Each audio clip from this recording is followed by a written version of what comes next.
Can I ask you to stop or take it outside?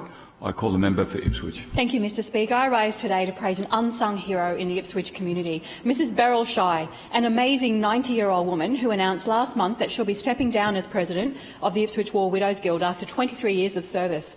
Beryl Schy is a quiet achiever with a generous community spirit who said she wanted to give something back to the war widows in appreciation of all the support and help she received from them herself.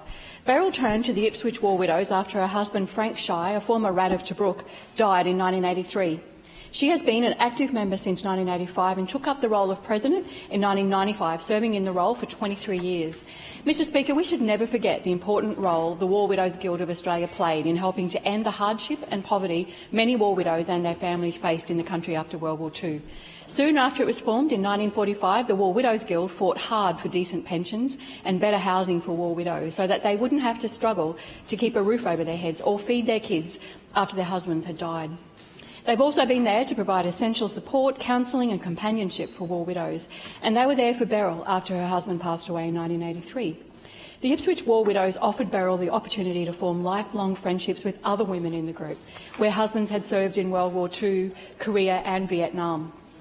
The friendships are an important source of strength for the War Widows organisation, and Beryl has expressed that it's been marvellous to feel that she's not alone and that she has an organisation behind her that's continually fighting for benefits for war widows.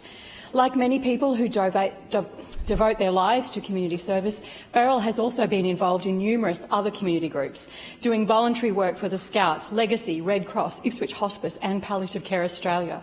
She's also worked in the Red Cross shop once a month at the St Andrews Hospital in Ipswich, and she was involved in the Uniting Church's Friendship Circle every fortnight, participating in the Sunshine Fellowship's entertainment and activities for aged homes. In 2004, she was awarded the 3 Centenary of Ipswich medallions for her community service, and in the same year was nominated for Citizen of the Year for the Australia Day Awards.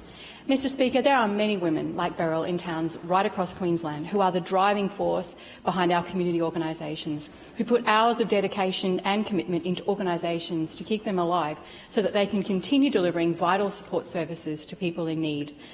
I'm constantly amazed at the hard work and long hours that volunteers put in every day behind the scenes in order to keep these organisations running.